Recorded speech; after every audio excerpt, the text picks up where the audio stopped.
Russia যেন হঠাৎ করেই গোটা বিশ্বের চোখ এড়িয়ে বিশাল কিছু একটা প্রস্তুত করছে, এমনটাই এখন মনে করছে আন্তর্জাতিক নিরাপত্তা বিশ্লেষকরা। কারণ সাম্প্রতিক কিছু গোপন গোয়েন্দা রিপোর্টে এমন তথ্য উঠে এসেছে যা সামনে আসার পর বিশ্বের বড় বড় শক্তিধর দেশগুলো নড়ে চড়ে বসেছে। এই রিপোর্টগুলো বলছে দক্ষিণ রাশিয়ার একটি সামরিক পোর্টে দীর্ঘদিন ধরে নীরবে পরীক্ষা চালানো হচ্ছিল এক ধরনের অদ্ভুত সামরিক যান। এর নাম অ্যাক্রানোপ্লান। এই খবর প্রকাশ্যে আসার পর শুধু মধ্যপ্রাচ্যের দেশগুলো নয়, ন্যাটোভুক্ত দেশগুলোকেও জরুরি বৈঠকে বসতে হয়েছে। কারণ তারা বুঝে গেছে এটা কোনো সাধারণ যুদ্ধবিমান নয়, আবার পুরোপুরি যুদ্ধ জাহাজও নয়, বরং দুটোর মাঝামাঝি এমন এক প্রযুক্তি যা প্রচলিত যুদ্ধের নিয়মই পাল্টে দিতে পারে। অনেকেই অ্যাক্রানোপ্লান নামটা আগে শোনেনি, কিন্তু বাস্তবে এই প্রযুক্তি একেবারে নতুন নয়। সোভিয়েত ইউনিয়নের সময়, বিশেষ করে 1960 ও 70-এর দশকে রাশিয়া এমন এক ধরনের যান তৈরি করেছিল যা সমুদ্রের কাছে দিয়ে পানির মাত্র কয়েক মিটার উপরে উড়ে চলতে পারে। এই সুবিধা কাজে লাগিয়ে তখনকার সোভিয়েত ইউনিয়ন বিশাল আকারের সামরিক অ্যাক্রানোপ্লান তৈরি করেছিল। সেগুলো দেখতে অনেকটা বিশাল বিমান আর জাহাজের মিশ্রণের মতো। কিন্তু সোভিয়েত ইউনিয়ন ভেঙে যাওয়ার পর সবাই ধরে নিয়েছিল এই প্রকল্প বুঝি একেবারেই শেষ হয়ে গেছে, কারণ তখন রাশিয়ার অর্থনৈতিক অবস্থা খুব খারাপ ছিল। সামরিক খাতে বড় বড় প্রকল্প চালানোর মতো সক্ষমতা তাদের ছিল না।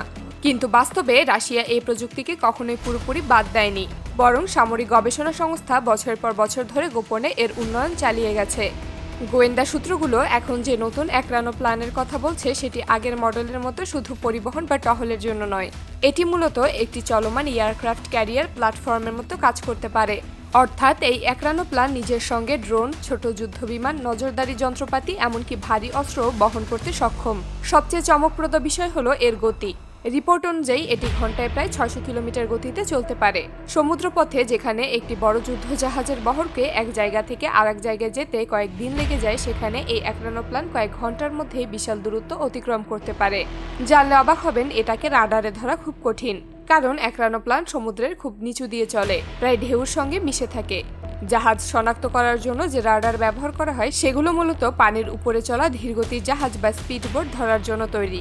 আর আকাশে থাকা রাডার এত নিচুতে ওরা কোনো বস্তুকে ঠিকভাবে ট্র্যাক করতে পারে না। অ্যাক্রানোপ্লান এই দুই ব্যবস্থার মাঝখানে থেকে চলে, ফলে অনেক উন্নত রাডারও এটাকে ঠিকমতো ধরতে পারে না। এ কারণেই ধারণা করা হচ্ছে আমেরিকা বা মধ্যপ্রাচ্যের অনেক দেশ প্রথম দিকে তেমন কিছু বুঝতে পারেনি। কিন্তু যখন গোয়েন্দা রিপোর্টে পরিষ্কারভাবে উঠে আসে যে এটি একটি উন্নত সামরিক অ্যাক্রানোপ্লান, তখন পরিস্থিতি হঠাৎ বদলে যায়। জানলে অবাক হবেন, এটা শুধু গভীর সমুদ্রে নয়, ছোট নদীতেও চলতে পারে। মানে যেখানে বড় যুদ্ধজাহাজ পৌঁছাতে পারে না, সেখানেও এই অ্যাক্রানোপ্লান সহজেই ঢুকে যেতে পারে। এ কারণেই বিশ্বের বড় বড় সামরিক শক্তিগুলো বিষয়টি নিয়ে চিন্তিত। অনেক বিশ্লেষকদের ধারণা চীন এই প্রকল্প সম্পর্কে অনেক আগেই জানে। তবে প্রশ্ন হচ্ছে, রাশিয়া কেন এখন হঠাৎ করে এটাকে সামনে আনছে? অনেকের মতে বর্তমান বৈশ্বিক রাজনীতির পরিস্থিতি এর উত্তর। ন্যাটো ও পশ্চিমা দেশগুলোর সঙ্গে দীর্ঘদিনের উত্তেজনা ও নিষেধাজ্ঞার মধ্যে রাশিয়া এমন কিছু দেখাতে চাইছে যা গোটা বিশ্বের সামরিক হিসাব বদলে দিতে পারে। পুরনো সোভিয়েত অ্যাক্রানোপ্লান আর বর্তমান মডেলের পার্থক্য এখানে স্পষ্ট। আগের মডেলগুলো ছিল বিশাল, ভারী এবং প্রযুক্তিগতভাবে সীমিত, কিন্তু নতুন অ্যাক্রানোপ্লানকে সরাসরি যুদ্ধ মিশনের জন্য তৈরি করা হয়েছে।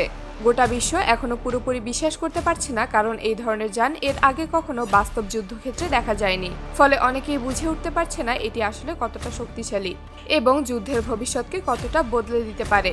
এখন সময়ই বলে দেবে রাশিয়া ঠিক কী উদ্দেশ্যে এই অ্যাক্রানোপ্লানকে সামনে এনেছে, আর ভবিষ্যতে এটাকে কিভাবে ব্যবহার করা হবে।